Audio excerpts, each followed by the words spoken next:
Hola a todos, soy María. Bienvenidos a mi canal. Bienvenidos a Archivo Criminal. Muchas gracias por todo el apoyo y cariño que recibo de vuestra parte. Hoy os traigo un caso sucedido en Australia. Os invito a que me acompañéis a conocer los detalles de la historia y luego podéis dejar vuestros comentarios sobre el caso. Si el contenido os parece interesante e informativo, os pido que le deis a like, ya que de esta forma me estaríais ayudando. Sin más, vamos a dar comienzo al vídeo.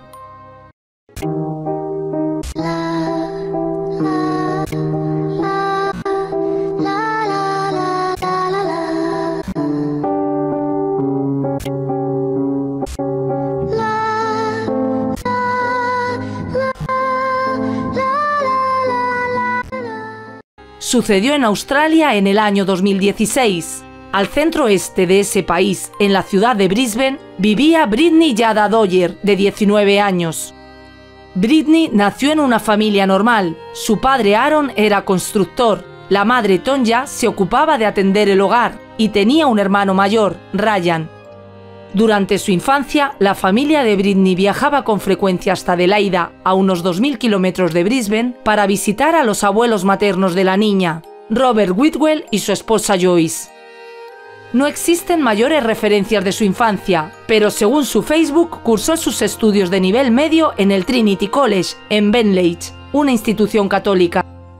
Fue en esos años que, al parecer, Brittany comenzó a tener problemas. Siempre había sido una joven de carácter fuerte y espíritu aventurero, pero durante la secundaria empezó a aflorar en ella un carácter malhumorado. La chica no lograba encajar con el grupo de sus compañeros, por lo que comenzó a aislarse y al parecer sufrió un cierto grado de acoso. Brittany comenzaría a autolesionarse, se convirtió en una joven problemática, se inició en el consumo de alcohol y drogas.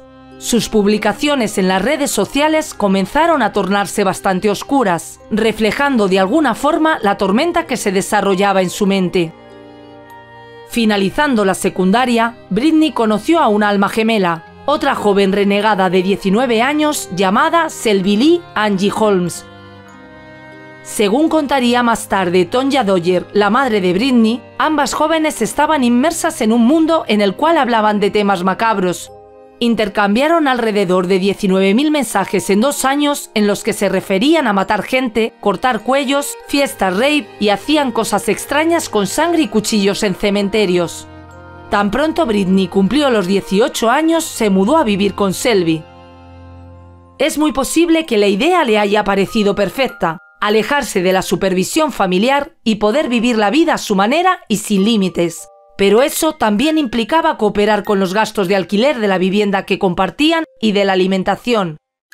El dinero para adquirir alcohol y drogas se redujo de forma drástica y había que hacer algo al respecto.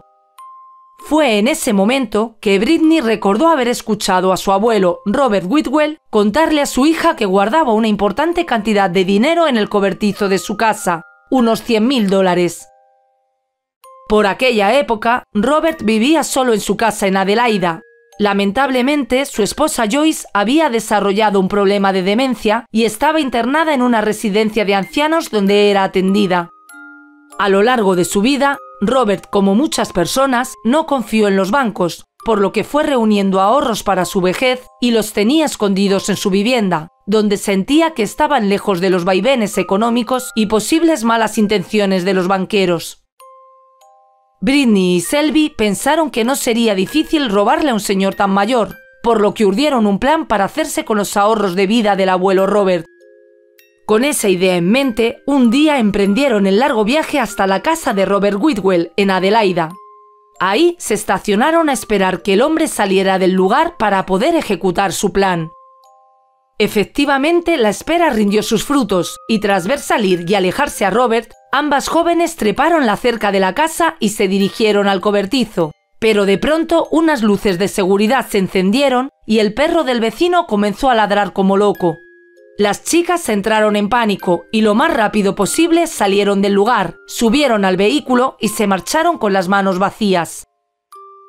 En las reseñas periodísticas no encontré detalles de qué sucedió entre ambas jóvenes, pero al parecer se separaron y Brittany conocería a otra chica, Bernadette Barnes. Tenía 22 años.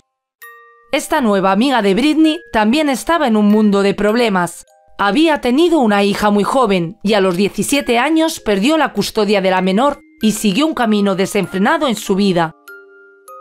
Por aquella época, Britney comenzó a desarrollar una intensa afición por las películas y series de misterio y terror, en particular por la exitosa serie de televisión norteamericana American Horror Story, que explotaba los elementos del drama, el horror y el crimen. Lo cierto es que no pasaría mucho tiempo antes de que la idea de hacerse con el dinero del abuelo volviera a ser puesta sobre el tapete. Pero esta vez el plan estaría mejor pensado, más elaborado, para evitar un nuevo fracaso. En este camino, la mejor salida que encontraron las jóvenes fue acabar con la vida de Robert Whitwell, de 81 años. Durante algunos días, las amigas exploraron varias opciones para ejecutar un plan que les permitiera hacerse con el dinero del abuelo, hasta que sintieron que estaban listas para hacerlo. Así, tras recorrer nuevamente unos 2000 kilómetros el 5 de agosto, Britney y Bernadette llegaron a la zona de Craigmore, al norte de Adelaida, donde estaba la casa del abuelo Whitwell. Esta vez, Britney estaba preparada para todo, y en su mochila llevaba una cuerda, guantes y un cuchillo, entre otras cosas. Mientras la nieta de Robert tocó a la puerta de la casa, Bernadette decidió no entrar y se quedó dentro del vehículo esperando a que lo peor terminara para pasar a buscar el dinero.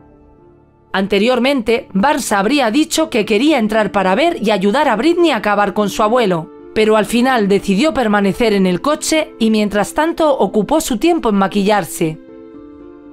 Como de costumbre, Robert se alegró inmensamente de que su nieta lo estuviera visitando. Le ofreció algo de beber y después ambos se sentaron a ver juntos antiguos vídeos y fotografías familiares que Robert atesoraba y disfrutaba recordar a sus nietos cuando eran niños. Era la historia de su familia y la de su vida. Tras un rato de revivir bellos recuerdos, Britney le escribió un mensaje a su cómplice diciéndole que creía que no podía seguir adelante con lo planeado. Por supuesto que la joven que seguía esperando afuera no se mostró feliz. Recordó que habían gastado el dinero que tenían para llegar hasta ahí y la presionó para que hiciera lo que habían acordado. Le escribió un mensaje diciendo: «Simplemente endurécete y hazlo». Britney respiró y siguió adelante buscando una oportunidad. Le dijo a su abuelo que debía irse y el anciano la estaba acompañando a la puerta para despedirla cuando la joven sacó de su mochila un cuchillo y asestó una certera puñalada en el cuello de Robert. El desconcertado hombre se dio la vuelta y tomó a su nieta de los hombros y solo preguntó «¿Por qué?». Pero la respuesta fue otra cuchillada en el pecho y luego dos más en el cuello. Robert Whitwell, impactado y malherido, dando traspiés se dirigió a la cocina y tomó lo primero que encontró, una caja de banditas. Britney caminó a su lado y lo ayudó a colocar uno de los apósitos en su cuello, y le dio un paño con el cual el hombre de 81 años trató de tapar las demás heridas en su cuello mientras se sentó en una silla y se inclinó sobre la mesa. De una forma completamente inexplicable, su nieta decidió ponerse a lavar los platos sucios que estaban en el fregadero. Cuando terminó, su abuelo había muerto desangrado y Bernadette recibió un mensaje diciendo «Ya está hecho». En unos instantes, ambas chicas estaban registrando toda la casa en busca de los ansiados $100.000 que el abuelo Robert afirmaba tener guardados. Pero al parecer, Britney y su cómplice estaban muy nerviosas, apuradas por salir de ese lugar, y al final se llevaron $1.000 que encontraron, 2 cámaras digitales y decidieron marcharse de regreso a Brisbane. 3 días después, en Adelaida, la policía recibió la llamada de un vecino de Robert solicitando una inspección de bienestar en la residencia del hombre, ya que llevaba 3 días sin recoger el periódico en la puerta de su casa y no respondía al timbre o llamadas telefónicas. Fue entonces cuando las autoridades encontraron el cadáver de Robert Whitwell y de inmediato se comunicaron con su hija Tonya para darle la terrible noticia y solicitarle que se trasladase a Adelaida. Tras recuperarse del primer impacto de semejante noticia, Tonya llamó a sus hijos Ryan y Britney y juntos tomaron un avión hasta Adelaida. Durante todas las diligencias, los actos fúnebres y en los días siguientes, la joven se mostró muy afectada, totalmente compungida, al igual que el resto de la familia. Pero en realidad seguramente estaba muy molesta, ya que en la inspección posterior realizada por los investigadores de la policía en la escena del crimen, los funcionarios encontraron $98.000 escondidos en el cobertizo de la casa de Robert y varios miles de dólares más que estaban dentro de la propia casa. El hallazgo del dinero fue informado a la policía y más tarde las autoridades encontrarían un mensaje que por esos días le escribió Britney a Barnes en el que decía: 114.000 encontrados en el cobertizo, debiste dejarme terminar. Lo que hace suponer que habría sido Bernadette la que apuró la huida de la casa del abuelo el día del asesinato. 21 días después de la muerte de Robert Whitwell, el 26 de agosto de 2016, la policía llegó a buscar a Britney, mientras que Bernadette también fue detenida. Según se dio a conocer, una pista anónima dirigió a los investigadores hasta las chicas. Unos días más tarde, también fue detenida la primera cómplice de Britney, Shelby Holmes, quien fue acusada de allanamiento de morada agravado. Se conoció que en el transcurso de las investigaciones antes de la detención, fueron entrevistados Jody Graves y Jamie Dennis, una pareja que vivía junto a Dojerry Barnes.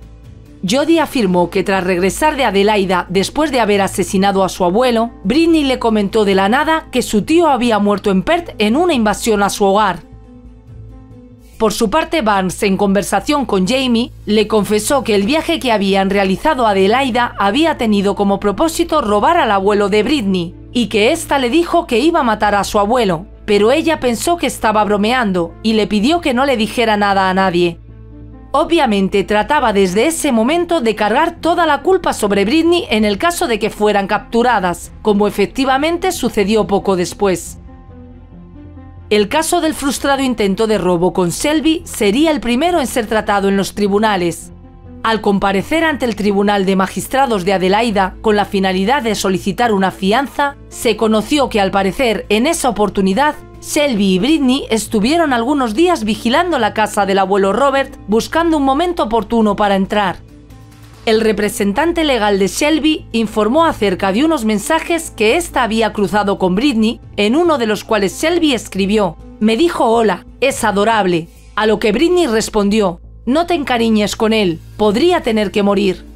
Aun cuando al parecer Shelby no había tenido nada que ver con el asesinato, el tribunal prefirió no conceder la fianza solicitada y la joven permaneció detenida, hasta que unos días más tarde le fue dictada sentencia. Cuando le tocó su turno a Britney de ser presentada en el proceso judicial, en un breve enlace de vídeo desde su lugar de detención, la joven se declaró culpable del asesinato de su abuelo. En el proceso, su abogado afirmó que su cliente dijo que había actuado motivada por la serie American Horror Story, un hecho que el defensor calificó como muy preocupante.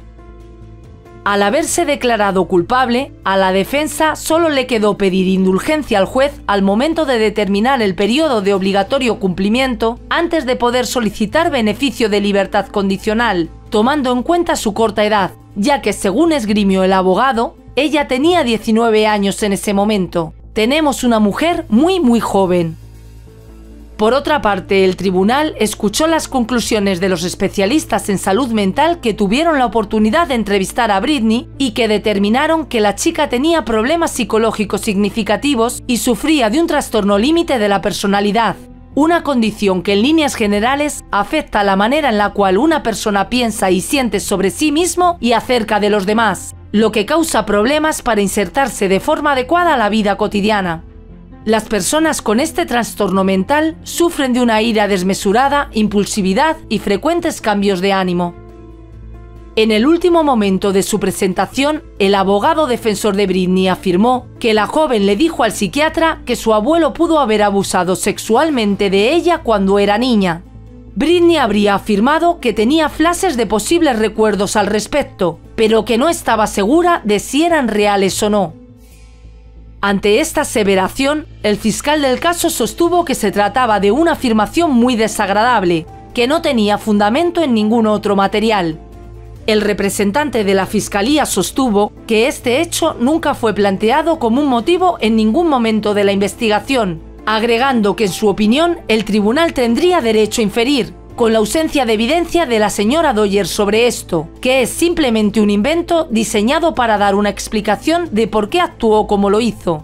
Y el acusador cerró diciendo: porque la única otra explicación es que fue un asesinato premeditado, planificado de antemano, casi sociópata. Incluso el abogado defensor de Britney dijo que su cliente no estaba segura de si esos flashes eran reales o no, y que no serían presentados como un motivo para el asesinato, dejando claro que la motivación había sido robar el dinero de su abuelo. El tribunal conoció que Britney estuvo involucrada en una vida de mal comportamiento, que incluyó el consumo de drogas duras como la cocaína y el éxtasis. Por su parte, Bernadette Barnes se declaró culpable de un cargo de asesinato enmendado, es decir, que no tenía intención de matar o lastimar a la víctima, pero sí tenía la intención de robar al señor Whitwell y había contemplado la posibilidad de la violencia. Para la familia de Bernadette, ella no era responsable del asesinato y su comportamiento se vio afectado por su adicción a la metilanfetamina. El defensor de Barnes solicitó que la chica recibiera un periodo sin libertad condicional mucho menor al mínimo de 20 años, afirmando que ella sabe que lo que ha hecho es imperdonable y a través de mí dice que lo siente.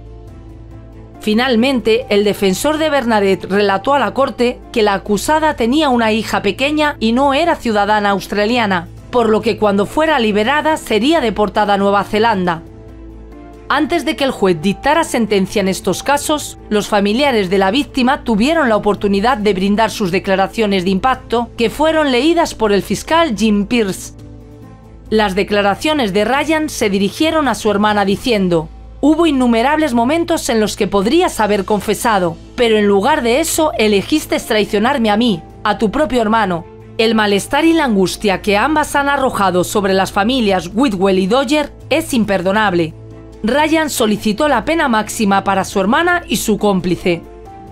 Jeffrey Whitwell, hermano de la víctima, también tuvo duras palabras para su sobrina. «Te consolamos mientras llorabas tus lágrimas falsas y hacías comentarios de mi pobre papá. Ahora sé que estaba abrazando y consolando a la asesina de mi hermano. Eres una maestra del engaño, eso te lo concedo». Con inmenso dolor, Jeffrey afirmó que su sobrina era una persona cruel y engañosa sin respeto por la vida, y aseveró: «Creo que eres verdaderamente una persona peligrosa y malvada y mereces la pena más alta que permite la ley».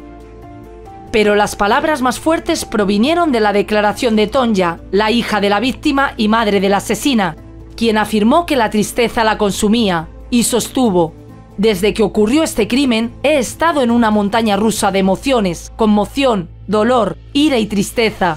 Siento que me estoy ahogando en la vida. No puedo concentrarme durante el día y no puedo dormir por la noche. Las imágenes de lo que pasó mi padre en sus últimos minutos de vida me consumen de tristeza».